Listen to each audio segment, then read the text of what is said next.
ሰላም ውድ የቻናል ቤተሰቦች እንዴት ናቸው? እኔ ጋር ሁሉ ሰላም። በቅድሚያ ለዚህ ቻናል አዲስ የሆናችሁ ቻናሉን ላይክ፣ ሰብስክራይብ፣ ሼር በማድረግ ቪዲዮውንም ቤተሰብ ሆኑ። ነባር ቤተሰቦችም እንደተለመደው ቪዲዮውን ሸርና ላይክ አድርሱ። ዛሬም እንግዲህ ባለፈው ሳምንት ናሆም እና ጽናት ቁጭ ብለው እያወሩ እያለ እሱም ስለ እሷ አንዳንድ መጽናኛ ቃሎች እየሰጣት አይዞሽ እያላት እያለ ኪራ ደርሶ ነበረ። ኪራን በመሀል ያሰበው ሌላ ነገር ስለነበር ሰርፕራይዙ ይሄ ነው ብሎ ነበረ እዛ ጋ ነበር ያቆመው። ዛሬም ሀሳቡ እዛው ላይ እኔ የቀጠለው ማለት ነው። እሱ ምንድነው ኪራ ያው አብሯቸው ቁጭ ብሎ የነበር ሰርፕራይዛችሁ በማለት በጣም ተናዶና ተበሳጭቶ ወጥቶ ሂዷል። ሁለታቸውም ጽናትና ናሆሜም በጣም ተደናግጠው ነበር። ምን አስቦ ነው በሚል ያው እንግዲህ እሱ ያሰበበት መንገድ አይዞሽ የተሰበረ ልብ ያለ ስለ ፍቅር ነገር ነበር ሲያወራት የነበረው እና እሱም ያሰበው እንግዲህ ከእሷ ጋር ምን እያደረጉ ነው ጀመሩ እንዴ የሚል ጥርጣሬና ፍራቻ ስለአደረበት ነው። ናሆሜም ያው ብዙ አልቆየም ምን ሆኖ ነው በማለት ሁለታቸውም እኔም ልሄድ እስኪ ብሎ ናሆሜም ወጣ። ጽናትን ምሳ በልተት አልቆይም ልሂድ ብሎ ሄደ። ጽናትን ወደ ኪራ ክላስ በመሄድ ኪራ ያው የተኛ መስሎ አልጋ ላይ ጋደም ብሎ ነበር። ምን ሆነህ ነው እንደው ይሄ ሰው ለየት እንዴ እያለች ጠጋ ብላ ፊቱን እንደ መዳበስ እያለች በውስጧ እያወራች ነበር። በአጋጣሚ ያው ኪራ አልተኛም ነበረ፣ ግን የተኛ መስሎ ነበር። ምን ፈልገሽ ነው ምናምን አላት። ልክ ከእንቅልፉ እንደነቃ ሰው አክት አድርጎ አይ ምንም ምሳ ብላ ብዬ ነው ስትል መልሳለታለች።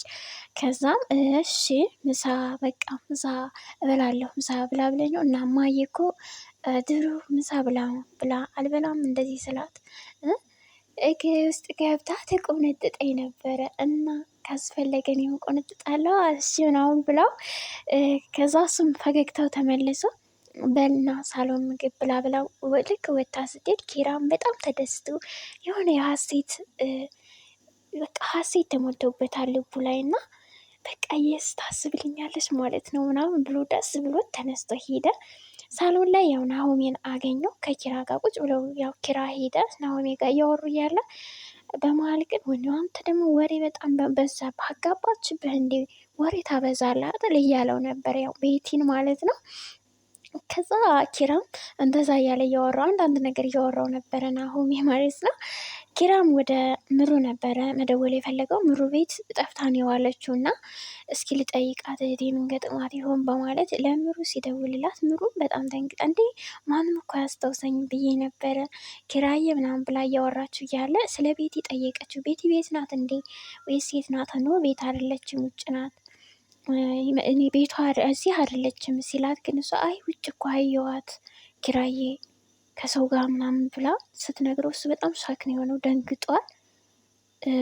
በጣም ደንግጧል። እሱም እንዴት ከማጋ ማን ነው ንገረኝ ስላት ነው አልነግረህም ብላ ስልኩን ዘግቶ በጣም በብስጭት ከራሱ ጋር ይቺ ምናምን እያለ እያወራ ነበር። ከማንም ጋር እየተልቀሰቀሰች እኔ ጋር ምናምን እያለ እያወራ መጨረሻ ላይ ግን አላስቻለውም። ምን ሆኖ ነው ወይም እሷ የሆነ ስራ ቦታ ይሆናል ምናልባት ካጎቷል የሆነ ሰው ስለ ፕሮሰሱ ከሱ ጋር ስራ እንድትሰራ ፈልጎ ይሆናል ምናምን እያለ ናሆሜ ሊያስተባብል ሞክሮ ነበረ። ኪራ ግን በጣም ተናዶ ስለነበር ስልኩን ደወለላት ወደ ቤቲ። የት ነሽ ምናምን ሲላት ወይ እኔ ፍቅር ምናምን ነበር ያለች እሷ። እሱ ግን ምንም አላለም። የት ነው እንዴ እኔ ፍቅር ማለቱ ቀረ እንዴ በማለት እንትን ስትል እሱ ስጠይቀው እሱ ግን ምንም መልስ አልሰጣትም። የት ነች ሲላት በቃ ቤት እያስተካከልኩ ቤት ነኝ፣ ከዛ እንደማረፍ ልል ነው ልተኛ ነው ምናምን ስትለው አረ ነው እንዴት አስተባቢያለሽ በዛው ድራሽ ጥፋ እግርሽ እናንሰብርሽ እንዳትመጭ ብሎ የመልስ ሰጥቶ ነበር ስልኩን የዘጋባት። በመሀል ግን ቤቲ ምን ነው ምን ተፈጠረ እያለችው ያለ ስልኩን ዘጋው ማለት ነው። ናሆሜም ተረጋጋ እንደዚህ አትሁን ተው ጥሩ አይደለም እያለው ነበረ። ከዛ ግን ናሆሜ ወደ ጽናት ነበር ቀጥታ ከዛ ተነስቶ የሄደው። ያው ጽናት ኪችን ነው ብዙ ጊዜ እንትን የምትለው ማለት ነው። ጽናትም ሄደ ጽናት ጋር ኪችን እያወራት ነበር።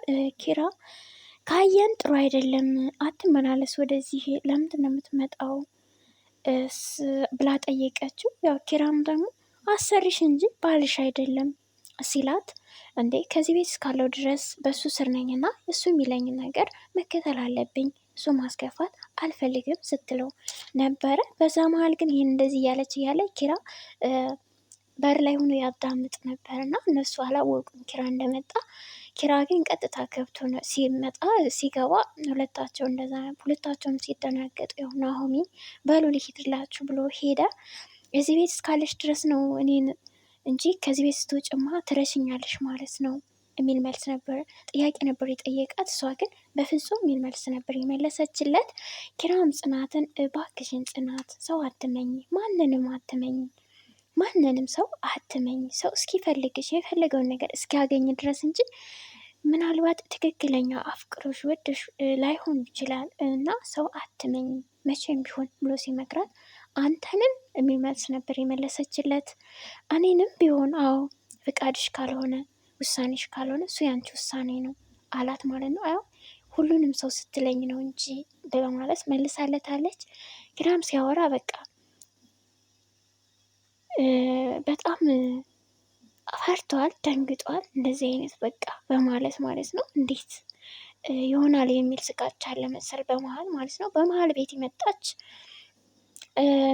ኪራና ናሆሜ ቁጭ ባሉበት በመሀል ቤት መጣች።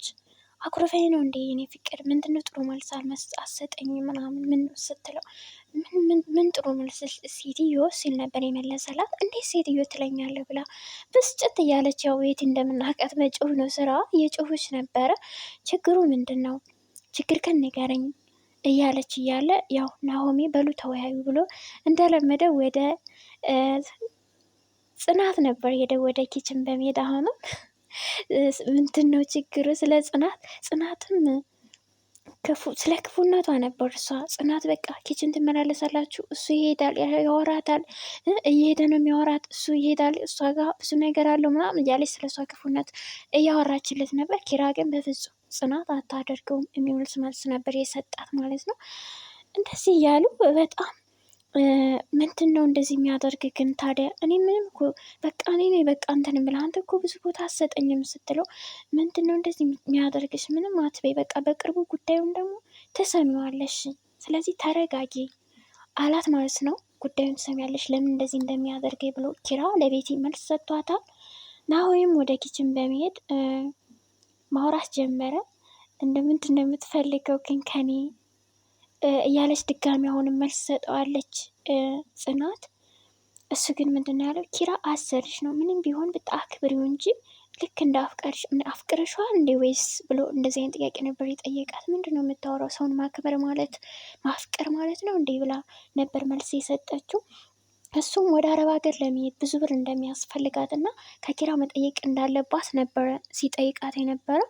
እኔ ከኪራ ምንም አልጠይቅም፣ እኔ የተሻለ ነገር ካለኝስ እዚህ አልሰራም እንዴ ምናምን ብላ ሁሉ 200,000 ብር ከዛ በላይ እንደሚያስፈልጋት እሱ ደግሞ እንደሚሞላላት ልቡ ክፍት ነው ተጠቀሚበት ላይ ሰብሰብ ጓደኛ አይደለም እንዴት እንደዚህ ታደርጋለህ እያለችው ነበረ። እሱ ግን አንተዛም አይነት የደላላትም ነበረች ማለት ነው። ጽናት ኪችን ነበረች የሆነ እያመጣችላቸው ነበረ አንዳንድ ነገሮችን።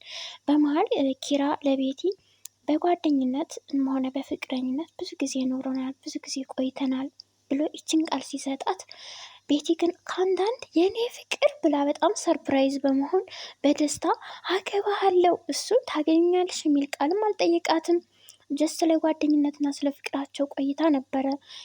ቀጥሎ የሆነ ሀሳብ ነበረው አላስጨረሰችውም ሀሳቡን። አገባሃለው ብላ በጣም ቀውጥ ያደረገችው ሰርፕራይዝ አደረገችው፣ አቀፈቻቸው ሁሉንም ናሆሜንም። በዛ መሀል ጽናት መጣች ማለት ነው። እቃ እያመጣችላቸው ነበረ። በዛ መሀል እሷ ስትመጣ ግን በጣም ነበረ የደነገጠችው ያን ነገር ስትሰማ።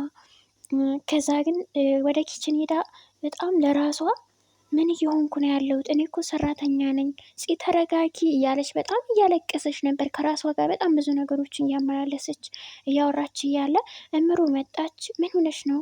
ያለቀስሽ ትመስያለሽ፣ ፊትሽ ቀላሳ፣ ምን ሆነሽ ነው እያለች ስትጠይቃት ምንም አልሆንኩም ምንም ብላታለች።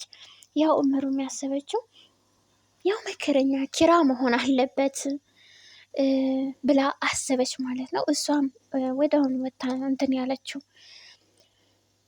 ኪሩና እምሩም ቁጭ ብለው በመሀል ከዛም በኋላ እያወሩ ነበረ። እስኪ እንደው እስካሁን ድረስ ቤቲ እናንተ በፍቅር ስትገላለጡ ብዙም አላየሁም። እስኪ በደንብ ግለጽልኝ ስለ ፍቅራችሁ፣ ከየት ጀምሬ ከየት ልጨርስልሽ? እንዴት ብዬ ላውራሽ በሚል ነበር ሀሳቡን የዘጋባት ኪራ። ጽናትም ተኝታ ሁሉ በጣም ስታለቅስ ስትጨነቅ በቃ ራሴን ደደብ ነኝ እስከ ማለት ራሷን እስከ መውቀስ ድረስ እንደዚህ አይነት ነገር እያደረገችም ተመልክተናል። በሌላ በኩል እምሩ ሶፋ ላይ ቁጭ ብላ እያለ ቤቲ መጣች። ሶፋ ላይ ቁጭ ላይ ያለ ቤቲ መጣች። እምሩም ነበረች። እሷ ግን ቤቲ መታ ቀለበት ምን ሆነሽ ነው? የደበረች ትመስያለሽ። ቀለበት ሊታሰርልኝ ስለሆነ ቅናቱ ነው ብላ በጣም ደስ የማይል ነገር ስታመነጫጭቃት፣ እምሩ ምንም አላለቻትም፣ ዝም አለቻት። ኪራ የት ሄዶ ነው አለች። ጽዬም ያው ጽናት ስላመማት ትንሽ ተኝታለች። ስለ ጽናት ማውራት ጀመረች። እሷማ ለይቶላት ነው አብዳ አማት ምናምን ብላ ከትከት ብላ ሹፈት ሳቅ ስትስቅም ተመልክተናል። እና ወንድ ልጅ ወጥ በመቀቀል አይደለም አያያዝ ይጠይቃል ስትል ነበረ። ያው የኔ ነው ማንም አይፈልጋትም እያለች ነበር። ኪራን ግን እፈልገዋለሁ በደስታችን ቀን እንኳን ወዴት ሄደ ደስታዬን፣ ቀለበቱን ራሷ ናት እንግዲህ ገዝታ የመጣችው ከናሆም ጋር። ናሆሜም የሳቀ በመሀል እንትን እያለ ነበር። እንደ አንተ ምን ሆነ ልብህን ጥለ የመጣው ቀለበቱን ስንገዛ ነው እንደ እያለችው ነበረ። በመጨረሻም ቤቲ ናሆም እንግዲህ ጽናትን ከምግቡ ጋር ቀላቅለው ሰጥተውኝ ነው እኔ መድኃኒት ሰጥተው አስተኝተውኛል ምናምን እያለች ሁሉ የማይባል ቃል ብሎ ስትቀባጥንም ሰምተናታል። ወደ ኪራ ክፍልም በመሄድ ኪራን ቀሰቀሰችው። ቀለበቱን ይዞ መጥቻለሁ ተነሳ አድርግልኝ እያለች በጣም ተጎተጉተው ነበረ ወደ እሱ በመጠጋት እሱም ምን እያልሽ ነው ቤቲ? ምን እያደረግሽ ነው? ለምንድን ነው? ምን የምን ቀለበት ነው? ምንድን ነው ማደርግልሽ? መቼም አላደርግልሽም አይነት ነገር ስላ በጣም ተናደደች፣ አዘነች። ከአጎቴ ጋር የላሆነ የላከ ሰው ነበረ ስለ ፕሮሰሱ ስራ የሚሰራልኝ ከሱ ጋር ስለታይቼ ነው። ለዛ ነው እንደዛ ያልከኝ ማላቅ መሰለሽ የምትለኝ እኔ ከሱ ጋር ነበርኩኝ በማለት ከዚህ በኋላ ምናምን ብላ በጣም ተናዳ ከክፍሉ ወጣች። ሳሎን ሄዳ ቁጭ አለች። ሳሎን ሰብሰብ ብለው ነበር፣ ሁላቸውም ነበሩ። እምሩም ነበረች፣ ናሆሚም ነበረ። በዛ መሀል ግን ቤቲ በጣም ተናዳ ነበረ። እንግዲህ ጽናትም እዛው ነበረች ማለት ነው። እኔ በሰው ፍቅር ይሄ ብዙ አመት የቆየ የተገነባ ፍቅር ነው፣ በሰው ፍቅር መግባት አልፈልግም እና ምን እያደረጋችሁ ነው ብላ እንደዚህ አይነት ስትመልስ አንቺ አስመሳይ ምናምን ብላ ፊቷ ላይ በጣም ጫዋችባት። እኔ አላስመስልም ብላ ከዛም እሱን ከጮህችባት በኋላ በቃ ወደአሁኑ ነበር ከነበሩበት ወታ የሮጠችው። ወደአሁኑ ተከታትለው ደግሞ ኪራና ናሆሚ ተከትለዋታል። ከዛም በኋላ እምሩና ጽናት ነበሩ ሳሎን ላይ ቁጭ ላይ የነበሩት። ጽናት በጣም አዘነች። የሰው ህይወት አበላሸው ማለት ነው፣ በጠበጥኩ ማለት ነው።